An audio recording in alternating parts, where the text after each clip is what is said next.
quiero partir contándoles algo, porque que tiene que ver un poco con que es un poco personal, pero creo que nos puede explicar también la importancia de este tema. Yo escogí ser abogada por mi preocupación por los derechos humanos.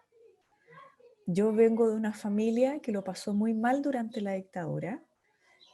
Soy familiar de detenido desaparecido, buena parte de mi familia se fue al exilio, y desde que era muy chica comprendía muy bien el fenómeno del poder y el fenómeno de la violencia, pero me sorprendía que a pesar de todo esto, yo escuchara de la boca de mi abuela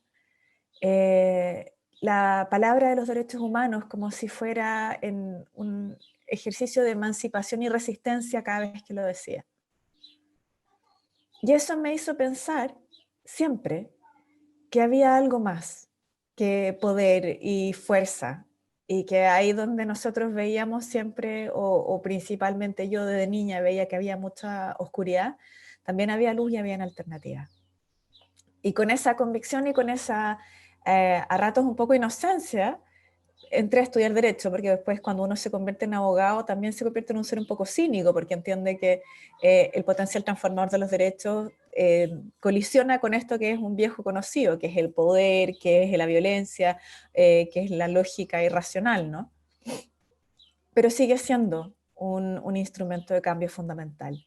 Y si uno hace un viaje no muy lejano en el tiempo y pensamos en las pancartas que vimos en octubre del año pasado, vamos a ver que a pesar de que había un crisol de demandas, era evidente también que esas demandas estaban relacionadas con una única palabra que acuñamos permanentemente y que hemos utilizado para renombrar espacios públicos, que es la palabra de dignidad.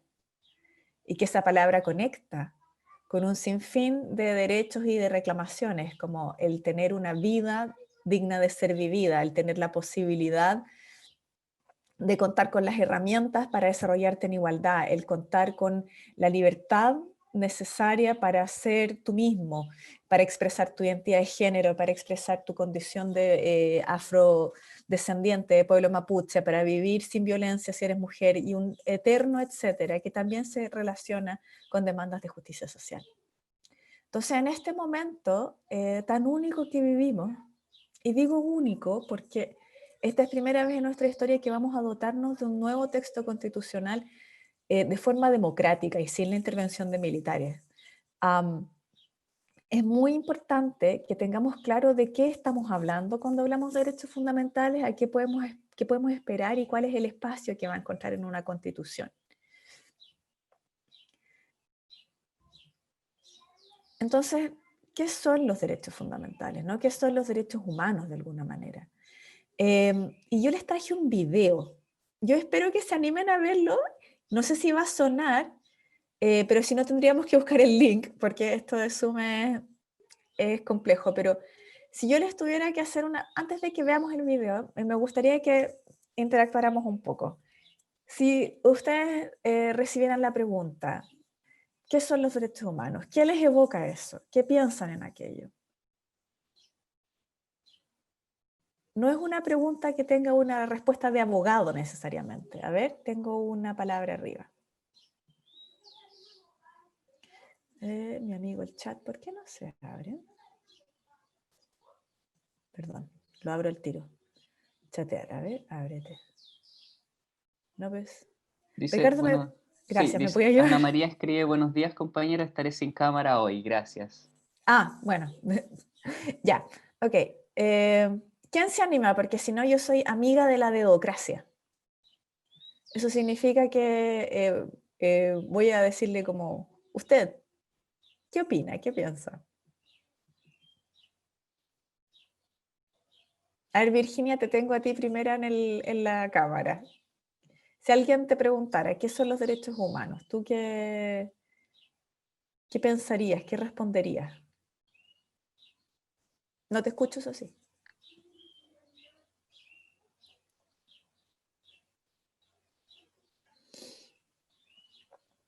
Ahora sí, Ahora dame un sí. segundo. ¿Qué pensaría yo que son los derechos humanos? Para mí los derechos humanos están como intrínsecamente relacionados con que la gente tenga como condiciones básicas para llevar una vida que valga la pena vivirla, tal como tú mencionabas antes, que era como uno de los entendidos. Y que abarcan desde, no sé, desde el derecho al agua potable hasta el derecho del matrimonio igualitario. Es decir, son aquellas cosas que debieran sernos comunes a todas las personas y que de alguna manera garantizaran el acceso a las cosas, la vida que llevamos, los recursos que tenemos. Eso es para mí al menos como muy básicamente los derechos humanos. Perfecto. Trinidad en el chat nos pone derechos humanos, derechos inherentes a todas las personas por el hecho de nacer. Ya. A ver. Álvaro Díaz, ¿tú estás por ahí?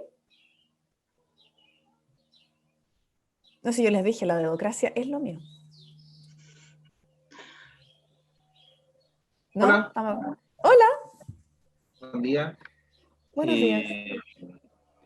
Chuta, derechos humanos son todos aquellos, como dijeron anteriormente, que tienen las personas al nacer y que en particular es más delicado cuando son violados por el Estado. Creo que eso también es una diferencia que existe. Muchas gracias. Tenemos varios elementos en esa definición y yo les quería que veamos si se puede ver el video. A ver. Busqué un video porque creo que es más entretenido de repente en este formato ir metiéndole imágenes. Entonces, Claudia, cuando dime. tú compartes pantalla, ¿Ya? en la opción, digamos, de compartir pantalla debería aparecerte la posibilidad Compartir de sonido en compartir la audio. computadora. Exacto. Sí. Ya. Optimizar la compartición de la pantalla con el videoclip. También lo voy a poner compartir. Ya. Entonces, veamos si se ve. ¿Lo escuchan? Human rights is, geez, that's a good question. Human rights. Well, that's a tough one. Wow. I don't even know how to give that a definition. I would probably have to do a little bit of homework or something. Any right that I think just as a normal, human, The rights that humans have. Oh, that's a very large debate. Tú le puedes preguntar a 20 personas y te van a dar 20 diferentes opiniones. Non saprei, una domanda complicatissima. Because we just take them for granted that they're there, but we don't even consider what they are.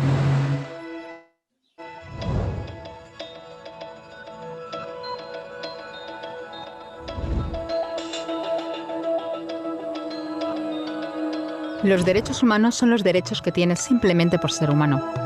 Es la forma en que instintivamente esperas que se te trate y el trato que mereces como persona, como el derecho a vivir en libertad, hablar con franqueza y ser tratado con igualdad. Hay muchos tipos de derechos. La mayoría tienen que ver con cierto grupo. Pero los derechos humanos son los únicos que le corresponden absolutamente a todo el mundo en todas partes. Eso significa niños, gente mayor, pobres, jugadores de básquet, basureros, cantantes de rap, maestros, africanos, indios, albanos, cristianos, musulmanes, cabalistas, ateos, tu madre, tu padre, el vecino y tú. Todos tienen los mismos derechos humanos exactos. En otras palabras, son universales. Pero la cuestión sigue en pie. ¿Qué son? Name the human rights? What the human rights are? the right to live, Equality between all peoples. Right to religion, the right to... is there supposed to be a list somewhere I should be aware of? De acuerdo con las Naciones Unidas, hay un total de 30 derechos humanos, que generalmente se agrupan y se llaman simplemente derechos humanos. Se enumeran en la Declaración Universal de los Derechos Humanos, que es el documento sobre el tema más aceptado en el mundo. Pero llevó mucho tiempo para que llegaran. Al principio no había derechos humanos. Si estabas con la gente adecuada, estabas a salvo. Si no, no lo estabas. Pero entonces Ciro el Grande decidió cambiar todo eso. Tras conquistar Babilonia, hizo algo completamente revolucionario. Anunció que todos los esclavos podían irse en libertad. También dijo que la gente era libre de elegir su religión, sin importar de qué grupo fueran parte. Documentaron sus palabras en una tablilla de arcilla, conocida como el cilindro de Ciro, y así sin más nacieron los derechos humanos. La idea se extendió rápidamente, hasta Grecia, la India y al final hasta Roma. Se dieron cuenta de que la gente seguía de forma natural ciertas leyes, incluso aunque no se les dijera que las siguieran. Llamaron a esto derecho natural, pero siguió siendo pisoteado por quienes se encontraban en el poder. No fue hasta 1000 años más tarde en Inglaterra donde finalmente hicieron que el rey estuviera de acuerdo en que nadie podía invalidar los derechos de la gente, ni siquiera un rey. Los derechos de la gente fueron finalmente reconocidos y estaban ahora a salvo de los que estaban en el poder. Hasta cierto punto. Todavía hizo falta que un grupo de rebeldes británicos declarara su independencia antes de que el rey entendiera que todos los hombres han sido creados iguales. Es decir, no es que a él le gustara la idea, sino que no pudo pararles, y así nació América. Los franceses siguieron inmediatamente con su propia revolución por sus propios derechos. Su lista era más larga e insistían en que esos derechos no eran solo inventados, eran naturales. El concepto romano de derecho natural se había convertido en derechos naturales. Por desgracia, no todo el mundo estaba tan entusiasmado. En Francia, un general llamado Napoleón decidió derrocar la nueva democracia francesa y se coronó a sí mismo emperador del mundo. Y casi tuvo éxito. Pero los países de Europa unieron fuerzas y lo derrotaron. Y los derechos humanos eran una vez más un tema candente. Se redactaron acuerdos internacionales garantizando ampliamente muchos derechos por toda Europa, pero solo a través de Europa. El resto del mundo de alguna forma todavía no cualificaba. En vez de eso fueron invadidos, conquistados y consumidos por los enormes imperios europeos.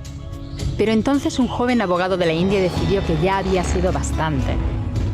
Se llamaba Mahatma Gandhi y frente a la violencia insistió en que toda la gente en la Tierra tenía derechos, no solo en Europa. Al final hasta los europeos empezaron a estar de acuerdo. Pero no iba a ser tan fácil. Habían estallado 2 guerras mundiales. Hitler exterminó a la mitad de la población judía de la Tierra en los horrorosos campos de muerte nazi. En total, 90 millones de personas habían muerto. Nunca los derechos humanos habían estado tan horriblemente cerca de la extinción. Y nunca había estado el mundo tan desesperado por un cambio. De forma que los países de la Tierra hicieron causa común y formaron las Naciones Unidas. Su propósito básico era reafirmar la fe en los derechos humanos fundamentales, en la dignidad y el valor de la persona humana. ¿Pero qué eran los derechos humanos? ¿Eran las proclamaciones de Ciro? ¿El derecho natural de Roma? ¿Las declaraciones de Francia? Todo el mundo parecía tener una idea ligeramente distinta de lo que deberían ser los derechos humanos. Pero bajo la supervisión de Eleanor Roosevelt, finalmente se pusieron de acuerdo en una serie de derechos para absolutamente todo el mundo. La Declaración Universal de Derechos Humanos. El concepto francés de los derechos naturales se había convertido finalmente en los derechos humanos. Así que, en resumen, al principio solo unos cuantos afortunados tenían derecho alguno, hasta que uno de ellos decidió, oye, otra gente también debería tener derechos, lo que fue estupendo, salvo que no todo el mundo estuvo de acuerdo. Y solo que llevó unos cuantos miles de años de lucha, declaraciones y más lucha hasta que finalmente todo el mundo estuvo de acuerdo en que los derechos humanos deberían ser para todos. Y vivieron felices y comieron perdices. Salvo que hay un pequeño problema. Si la gente tiene derecho a la comida y el cobijo, ¿por qué hay 16.000 niños muriendo de hambre cada día? 1 cada 5 segundos. Si la gente tiene libertad de expresión, ¿por qué hay miles de personas en prisión por hablar claro? Si la gente tiene derecho a la educación, ¿por qué hay más de 1.000 millones de adultos incapaces de leer? Si la esclavitud ha sido abolida verdaderamente, ¿por qué hay 27 millones de personas todavía esclavizadas hoy en día? Más del doble de las que había en el siglo XIX. El hecho es que, cuando se firmó, la Declaración Universal de los Derechos Humanos no tenía la fuerza de la ley. Era opcional. Y a pesar de muchos más documentos, convenciones, tratados y leyes, todavía es poco más que palabras en una página. Así que la cuestión es, ¿quién hará que esas palabras sean una realidad? I have a dream today. Cuando el Dr. King se manifestó en pro de la igualdad racial, se estaba manifestando por los derechos que las Naciones Unidas habían garantizado hacía casi 2 décadas. Pero con todo, se manifestó. Cuando Nelson Mandela defendió la justicia social en la década de 1990, su país ya había estado de acuerdo en abolir esa discriminación desde hacía ya casi 40 años. pero con todo, él luchó. Los que luchan hoy en día contra la tortura, la pobreza y la discriminación no son gigantes o superhéroes. Son gente, niños, madres, padres, maestros, individuos librepensadores que se niegan a quedarse callados, quienes se dan cuenta de que los derechos humanos no son una lección de historia, no son palabras en una página, no son discursos, ni anuncios, ni campañas de relaciones públicas. Son las elecciones que hacemos cada día como seres humanos. Son la responsabilidad que todos compartimos, de respetarnos mutuamente, ayudarnos y proteger a los necesitados. Como Eleanor Roosevelt dijo, ¿dónde empiezan después de todo los derechos humanos universales? En pequeños lugares cerca de casa, tan cerca y tan pequeños que no pueden verse en los mapas del mundo. Aún así, son el mundo de la persona individual, el barrio donde vive, la escuela o la universidad a la que asiste, la fábrica, la granja o la oficina donde trabaja.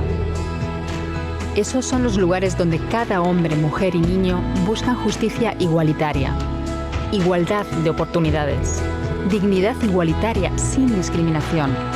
A menos que esos derechos tengan un significado ahí, tienen muy poco significado en cualquier otra parte.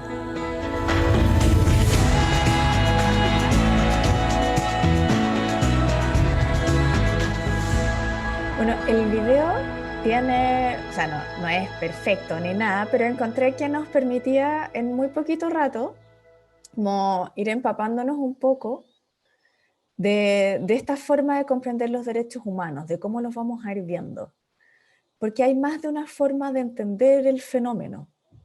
Hay personas que nosotros los abogados tenemos una forma a ratos muy técnica de entender la relación con los derechos fundamentales. Pero lo cierto es que si uno amplía un poco la visión, va a darse cuenta de que son significativos de un momento histórico, de un sinfín de cuestiones de una relación con el sistema político, que es más amplio que lo que podemos decir nosotros siquiera sobre la Constitución. Entonces, una forma, hay más de una mirada de verlo, y como les decía, está la lógica de que los derechos humanos están asociados a una comprensión más amplia de justicia social, ¿no? Los derechos humanos como la representación que existe entre el Estado, la promesa de un Estado, de un sentido de comunidad, donde nos dotamos recíprocamente de mecanismos y de reconocimientos de nuestra dignidad y de las distintas facetas que eso tiene. Y también existe una comprensión más técnica, que te la vamos a ver en parte, que es eminentemente de carácter normativo. Y lo que busca hacer es esclarecer la existencia de deberes del Estado hacia las personas y la posibilidad de las personas de oponer un conjunto de intereses que consideramos que son relevantes frente a la actividad del Estado. Y esta noción, como veíamos en el video, pero también que es súper estándar y ustedes pueden verlo en diferentes, si les interesa más el tema en la bibliografía asociada, es antigua. Y de alguna forma lo que busca hacer es mirar la noción de comunidad, y en la noción de comunidad destacar que los individuos de las personas, tenemos una valía solo por nuestra existencia y nuestra pertenencia a la comunidad humana. Y eso que habitualmente es una fundamentación muy del derecho natural, es decir, un elemento bastante preestatal, si ustedes se quieren decirlo, como fundamentación de los derechos en sí mismos, define en buena medida la relación que surge con el Estado y qué es lo que podemos esperar, ¿no?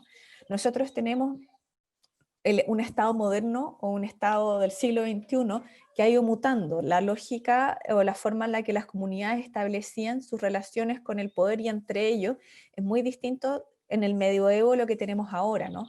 En el medioevo es difícil afirmar que tenemos un Estado, en los términos que lo conocemos ahora, como un centro unificado de poder que tiene la pretensión de tener hegemonía sobre un territorio. Eso es algo que ha ido mutando y que lo tenemos actualmente, pero que no ha estado siempre en la historia de la humanidad. Y para que tú puedas tener una posibilidad de exigirle a un Estado, de exigirle a una comunidad el respeto a ciertos derechos, primero tiene que haber Estado. Les digo esto para que lo puedan ir conectando con los diálogos, con la revisión que tuvieron con Flavio y la Cata y las palabras que van a ver o cómo van a trabajar con Clarisa, ¿no? porque de alguna manera el tipo de Estado que nosotros vayamos fraguando va a relacionarse con el tipo de derechos que podamos ir exigiendo, relacionando y consagrando. Para que hayan derechos humanos, para que hayan derechos fundamentales, necesitamos un Estado que esté en condiciones de proveerlo, una comunidad que comprenda y que soporte, que sea una especie de etos cultural para esa cultura, para la redundancia, para esa cultura de derechos, y mecanismos normativos para exigirlo. Y esta idea de dignidad humana, que pareciera que es fácil decirlo, ustedes lo dijeron como a las preguntas espontáneamente, como todas las personas por nacer tienen derechos humanos. Bueno, veamos cuáles, ¿no? Vivimos en esta, digamos, vayamos a la Declaración Universal de Derechos Humanos por ahí por el 48, perdón. Nuestro país adhiere a esa declaración donde dice todas las personas nacen libres, iguales en dignidad y derecho, y en este país no había ningún problema con que las mujeres no votaran. Sudáfrica también participa en la Declaración Universal y eso convive con el régimen del apartheid, o las clases en India, o la segregación en Estados Unidos, elijan. De alguna forma, esta lógica de afirmar la existencia de que somos todos iguales, de que tenemos la misma dignidad y que merecemos la misma protección, es una construcción discursiva que es resistida por los hechos y que genera una tensión y un debate en torno a quiénes, de alguna manera, somos parte de la comunidad de los derechos humanos, quiénes somos parte de esta comunidad política y cómo lo vamos a ir consagrando. Es una pugna, es una tensión permanente entre quienes se consideran el estándar de la igualdad versus la alteridad, versus quienes no lo son. Y este proceso parte a nivel más local con las comunidades, ¿no? Y se va internacionalizando con muchísima más fuerza a partir de la Segunda Guerra Mundial. Lo cierto es que los derechos en general y este debate, como yo les decía, conviven con estas situaciones y nos invitan a reflexionar sobre quiénes son literalmente personas. Y acá los voy a invitar a que le den una vuelta a un concepto de estas características, ¿no? Porque ser persona es una definición que no ha estado clara en nuestra historia, ¿no? A lo mejor ustedes creen que estoy haciendo una cuestión muy bruta, pero la esclavitud convive con seres que tienen fisiológicamente las mismas características, no obstante tienen un trato diferenciado por su propia comunidad y el sistema político. Y hay preguntas que nos podemos hacer hasta el día de hoy y que son relevantes. Por ejemplo, las preguntas sobre cuándo inicia y principia, o sea, cuándo está el principio y el término de la vida humana y cómo vamos a adosarle o no la condición de persona, son preguntas vitales para las cuales tenemos respuestas esencialmente controvertidas. Hay personas que creen que la condición de sujeto, de persona, principia al nacer y hay otras que no. Hay personas que tienen muchísimo más cuidado, deferencia con la corporalidad de los seres humanos, es decir, que distinguen, por ejemplo, en los cadáveres una dignidad muy propia de nosotros, de los seres humanos, a pesar de que ya no hay vida o conciencia, según entendemos. O tenemos un debate muy interesante en ciernes a propósito del genoma humano y de cómo se extiende nuestra condición de dignidad hacia otros supuestos que son más complejos de ir dimensionando, ¿no? Y estas inquietudes, que son antiquísimas, o sea, las preguntas sobre dignidad, las preguntas sobre igualdad, que es un elemento, igualdad y libertad son elementos muy ligados a los derechos humanos, son antiguas. O sea, Aristóteles acuña esta máxima que hasta el día de hoy los abogados y en general los filósofos políticos utilizan, que es la idea de tratar a los iguales como iguales. ¿Qué significa quiénes son los iguales? Cómo esa máxima de justicia se relaciona hasta el día de hoy y es una preocupación permanente, ¿no? Y yo les ponía estas situaciones que chocan con la noción de derechos humanos o con el discurso al menos de derechos humanos. Y nosotros, yo les decía, esto es como un viaje chiquitito en un tema que es mucho más grande, pero la noción de derechos fundamentales que está asociada al Estado también ha sido bien ambivalente, porque en Grecia o en Roma uno podía ver que la condición de ser humano, de titular, de ser subjetivo, no era una cuestión ampliada para todas las personas. Entonces, por ejemplo, en Roma, el pater familia tenía derechos, derecho a la propiedad, derechos políticos, pero las mujeres, los esclavos, los niños tenían una segunda categoría. Y ahí podemos ver que en esa lógica de derechos fundamentales tú tenías un ordenamiento jurídico que reconocía solo un tipo de sujeto y una clase de persona, porque además tenía un tipo de Estado que funcionaba a eso. En el medioevo pasa algo similar, ¿no? Hay derechos y deberes limitados dependiendo de la condición de los sujetos, ya sea que tú fueses artesano, que fueras parte de la nobleza o que fueras parte del clero, tenías un estatus distinto. Y no es sino con las revoluciones que se van generando, y tal vez antes con la Carta Magna, ¿no? con la reivindicación que hace de nuevo la clase más económicamente pudiente, podríamos decirlo ahora como los burgueses que le exigen al rey de alguna manera que hubiesen limitaciones al ejercicio del poder impositivo y a la posibilidad del poder sancionador de privarlos de ciertas libertades y de la propiedad, que se establece esta restricción de que el Estado pueda afectar la esfera de dignidad asociado a la libertad, la propiedad o la igualdad de las personas. Y ese fenómeno se masifica a partir de las revoluciones, donde encontramos que hay, si ustedes quieren, lo más parecido a lo que nosotros vamos a vivir en teoría, que se acuña con mucha fuerza la idea de un pacto, ¿no? Un pacto con el soberano.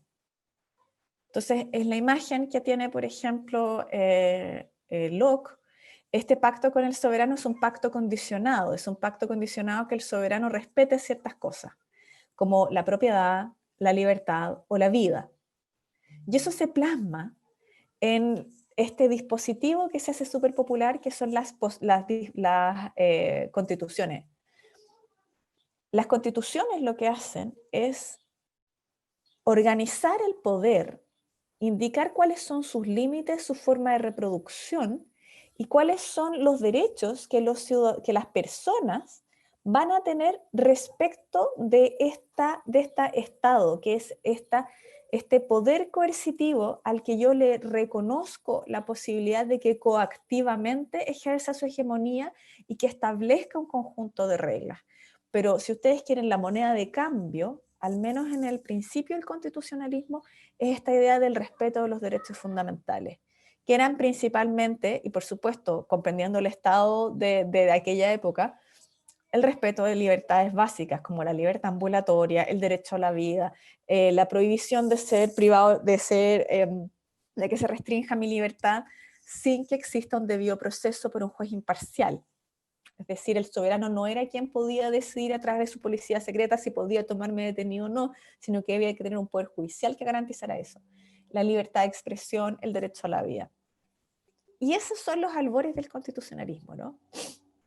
Y en esa lógica, el primero llamado a resguardar la dignidad humana es el Estado. Y acá voy a poner la lupa en la Constitución del 80 y después voy a volver a abrir en la caja para que vayamos al sistema internacional. Nosotros tenemos este catálogo de derechos fundamentales en la Constitución Política del 80. Pero la Constitución Política del 80 es una constitución que es, francamente, un proyecto revolucionario, en el sentido de que virtualmente los ideólogos y los ejecutores de la Constitución del 80 lo que quisieron fue cambiar el Chile que encontraron. Y como quisieron cambiar el Chile que encontraron, modificaron muchísimas instituciones, modificaron la forma en la que se ejercía el poder y la forma en la cual se generaban estos acuerdos que les digo.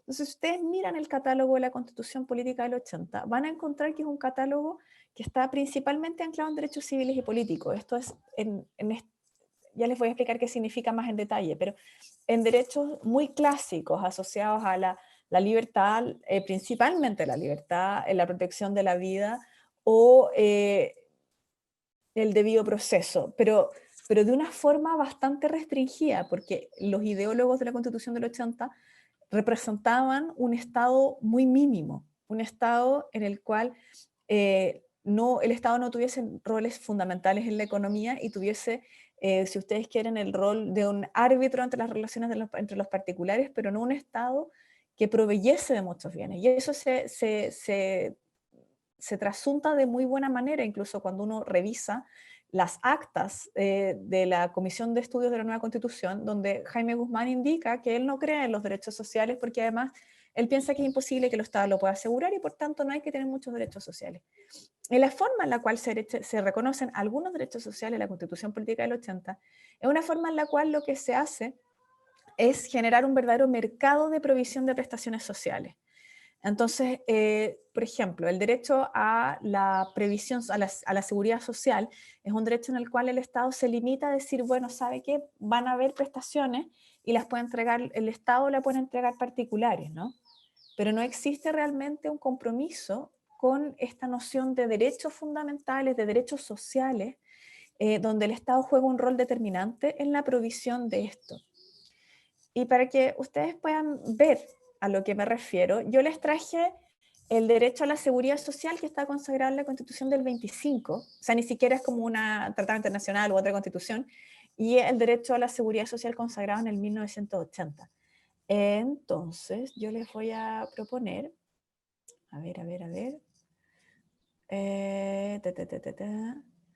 Hugo Calderón, ¿tú podrías leer el artículo 16 de la Constitución Política de 1925?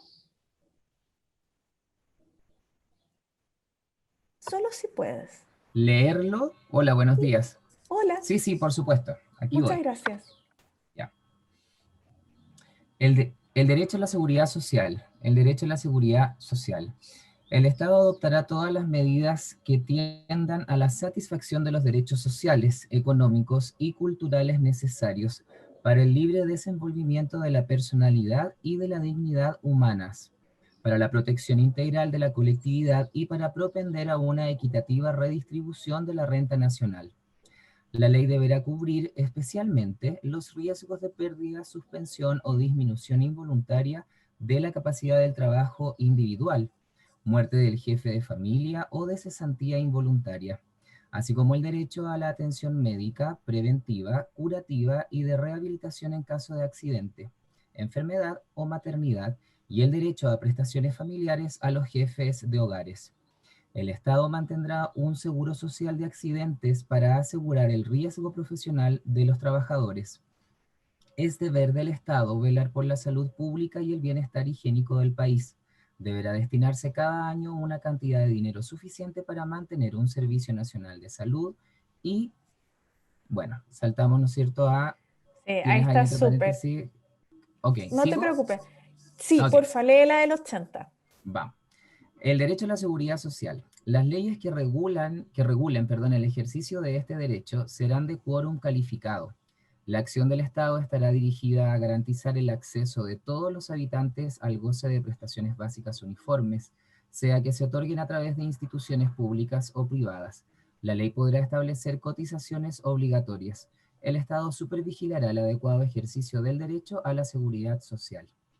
Muchas gracias, Hugo. Si ustedes pueden darse cuenta, nosotros hasta ahora, y voy a parafrasear a María Teresa, que Ricardo lo puso ahí, que los derechos humanos son universales, indivisibles,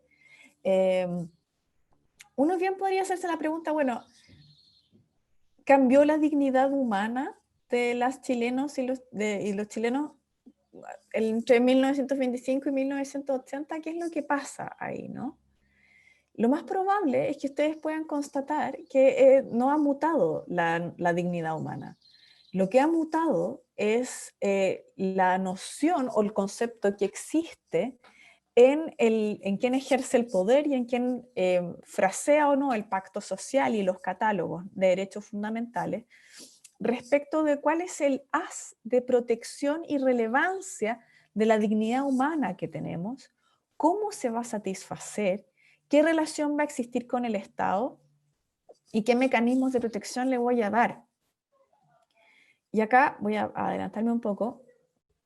Nosotros, evidentemente, cuando pensamos en dignidad humana, si realmente creemos que existe tal cosa, vamos a darnos cuenta rápidamente que es una única cosa, ¿no? O sea, es difícil ser digno para diferentes elementos. Yo les voy a dar un ejemplo de nuevo un poco ridículo. Supongamos que yo vivo en una comunidad donde no tengo acceso al agua. Y eso hace que yo viva súper mal, que tenga problemas para cocinar mis alimentos de buena manera, hidratar a mis hijos, y mis hijos se enferman.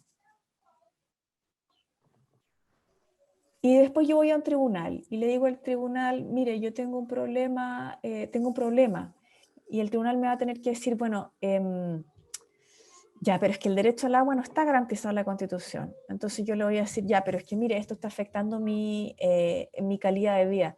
Es que la calidad de vida no está garantizada en la Constitución.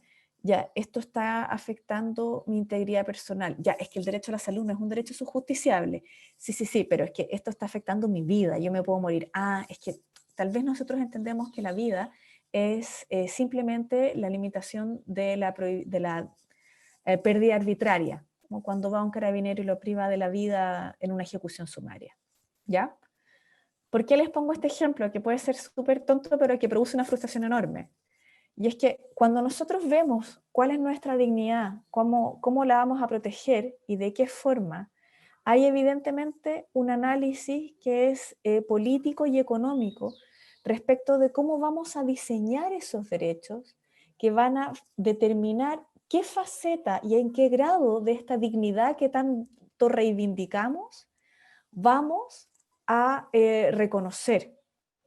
Entonces yo les puse estos como circulitos donde habitualmente uno encuentra como ya, bueno, la vida suele ser el primero, la libertad, la igualdad, y después las comunidades políticas, dependiendo de los acuerdos que tengan, dependiendo de los recursos que tengan, dependiendo de la convicción que tengan respecto de la protección de la dignidad humana y la necesidad de extender la protección de aquello, van determinando cuáles son los derechos que van a resguardar, ¿no? Y eso hace que nosotros podamos encontrar en diferentes constituciones diferentes catálogos de derechos, porque cada comunidad política en general se pone de acuerdo en diferentes cosas a priorizar. Lo que tenemos como paraguas general y que yo me tomé la libertad de como destacarlo en esta presentación, es que una de las cuestiones interesantes del acuerdo de paz y nueva constitución es que se indica que no pueden afectarse los tratados internacionales. Y dentro de los tratados internacionales están los tratados internacionales de derechos humanos. Entonces, para quienes quisieran conocer, entender o incidir en el proceso constituyente, al momento de que nuestros convencionales constituyentes definan qué derechos humanos vamos a tener, sin lugar a dudas van a tener presente la evolución constitucional chilena, o sea, van a mirar la constitución del 33, del 25 y también van a mirar la constitución del 80. Pero deberían razonablemente mirar los tratados internacionales de derechos humanos, porque la Declaración Universal de Derechos Humanos, el Pacto Internacional de Derechos Civiles y Políticos, el Pacto Internacional de Derechos Económicos, Sociales y Culturales, la CEDAW, la Convención de Derechos del Niño, la Convención sobre Trabajadores Migrantes y su Familia, y un conjunto importante de tratados, contiene fraseos, definiciones, formas en las cuales nosotros establecemos qué facetas, si se quiere, de esta dignidad humana vamos a proteger y de qué forma estarían obligados los estados. Como ustedes saben, esta lógica de los derechos humanos, que los voy a contar como muy rápidamente de qué se trata, de alguna manera supone que durante mucho tiempo los estados eran los llamados a proteger a sus comunidades y a los derechos humanos de las personas, pero cuando son los propios estados los que violan esos derechos humanos, surge la necesidad de que la comunidad internacional intervenga.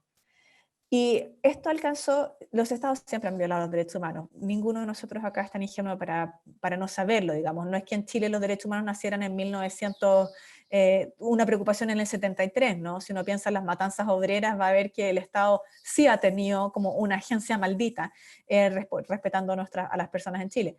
Pero lo cierto es que a partir de, en términos del sistema internacional, a partir del Holocausto, por la masividad que tiene la Segunda Guerra Mundial, ¿no?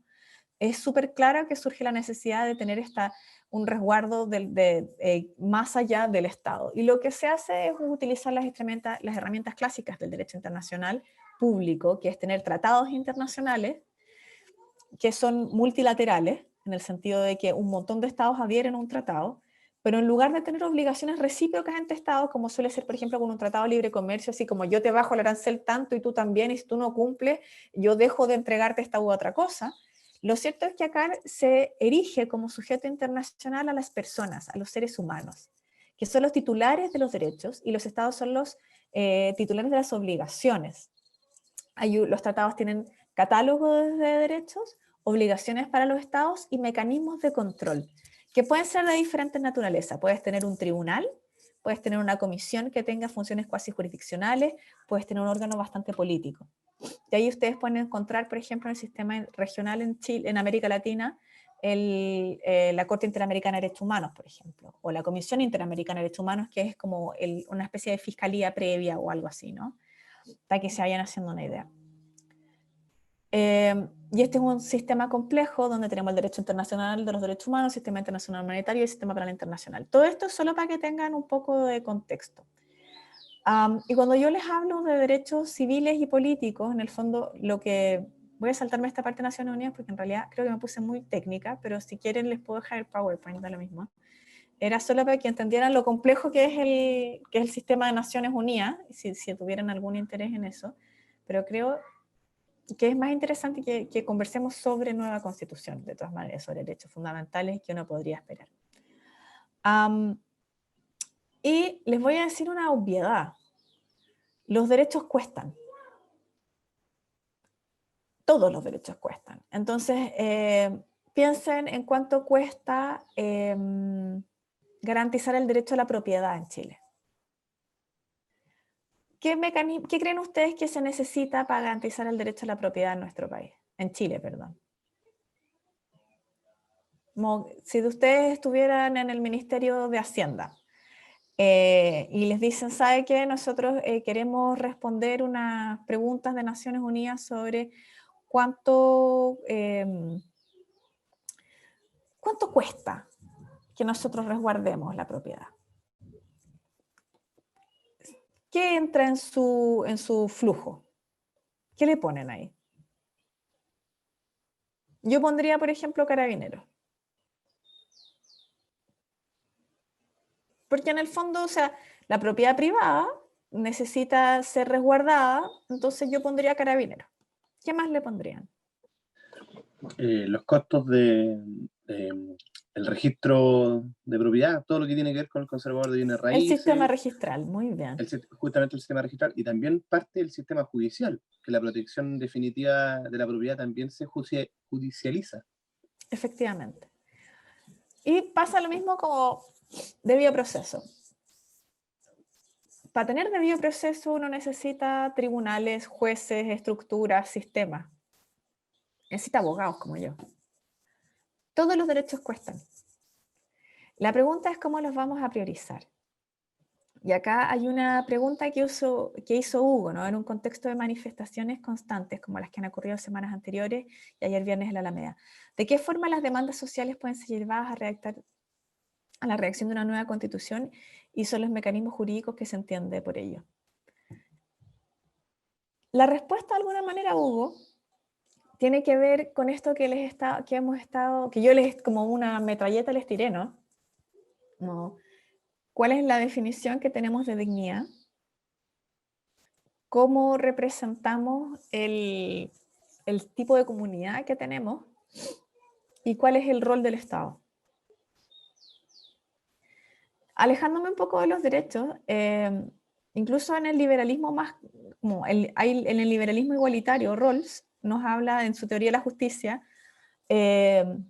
sobre justicia social, ¿no? Sobre justicia redistributiva. Y él dice, mire,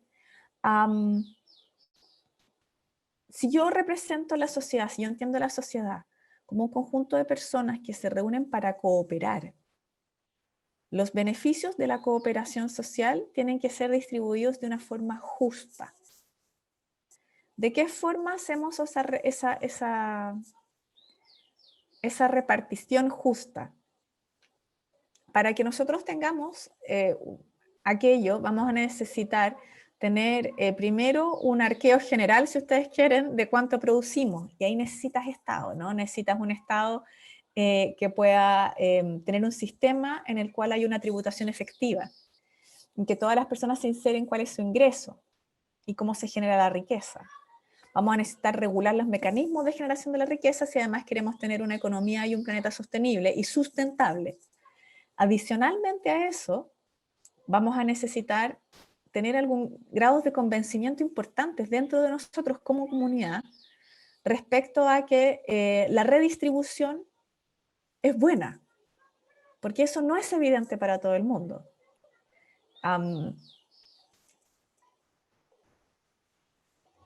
Por ejemplo, Hayek, que es uno de los economistas que inspiró a los Chicago Boys y al diseño económico que está en la Constitución del 80, es de aquellos que creen en un Estado mínimo que no intervenga sino como un policía en las relaciones económicas y que no redistribuya. Y es una visión, y es una más de las alternativas, y esa mirada del tipo de Estado también va a convivir en la Constitución, en el diálogo que tengan los convencionales constituyentes y en quienes están en las urnas, ¿no? Porque al final del día, cuando nosotros hablamos de redistribución, hablamos de impuestos, y yo conozco poca gente que pague impuestos contenta, incluso gente izquierda. Es súper obvio lo que le estoy diciendo, pero en el fondo todos soportamos el Estado, no es una cosa como alternativa en cada transacción económica. Y después está la pregunta de cómo se redistribuye, ¿no? Porque una alternativa, por ejemplo, es, a mi juicio, la idea de los derechos sociales. El que exista una provisión general y universal de bienes primarios, tales como la educación, la salud, la vivienda, y que existan pautas para, por ejemplo, el derecho a una alimentación saludable. Si ustedes miran los índices de obesidad en nuestro país, van a darse cuenta que están curiosamente cruzados por la clase. Y eso dice mucho de cómo llegan los ingresos y cuánto cuesta la alimentación, y va a ser un fenómeno bien complejo pensando en el cambio climático y en la seguridad alimentaria que va a surgir a partir de aquello. Que el Estado tenga ciertas pautas mínimas en relación a los derechos de los trabajadores y las trabajadoras, que la propiedad se asocie a una función social. Estos bienes primarios, estos elementos colectivos, son los que de alguna forma nos distancian a los derechos sociales un poco de los derechos clásicos, de los derechos civiles y políticos, en el sentido de que no solo nos limitamos a tener libertades negativas donde el Estado se abstiene de tener ciertas conductas, sino que por el contrario, la propia existencia del Estado se asocia a la necesidad de que se satisfagan ciertos bienes y ciertos derechos humanos. Y esta es una forma de entender los derechos, la relación entre los derechos humanos y el Estado, donde los derechos fundamentales se colocan como un elemento de justicia y legitimador de la existencia del Estado en sí mismo. Las justificaciones más clásicas de la existencia del Estado, asociadas a esta idea del Leviatán de Hobbes, están en: nosotros necesitamos Estado para que no haya un permanente estado de guerra del hombre contra el hombre, ¿no? Entonces, si el Estado a mí me permite vivir y tener propiedad privada, piola, no necesito más del Estado. Pero esa visión del Estado es una visión que se ha ido complejizando, y las comunidades políticas de forma sostenida en el tiempo han ido poniéndole más exigencias a qué es lo que vamos a considerar es el sentido y fin del Estado y cuándo un Estado va a ser legítimo. Entonces, en el debate constitucional, cuando nosotros tengamos que definir qué tipo de derechos queremos, también está relacionado con qué tipo de Estado queremos. Si nosotros queremos más derechos sociales, definitivamente, si queremos más igualdad, la lógica que tenemos en la Constitución del 80 del Estado subsidiario no satisface eso.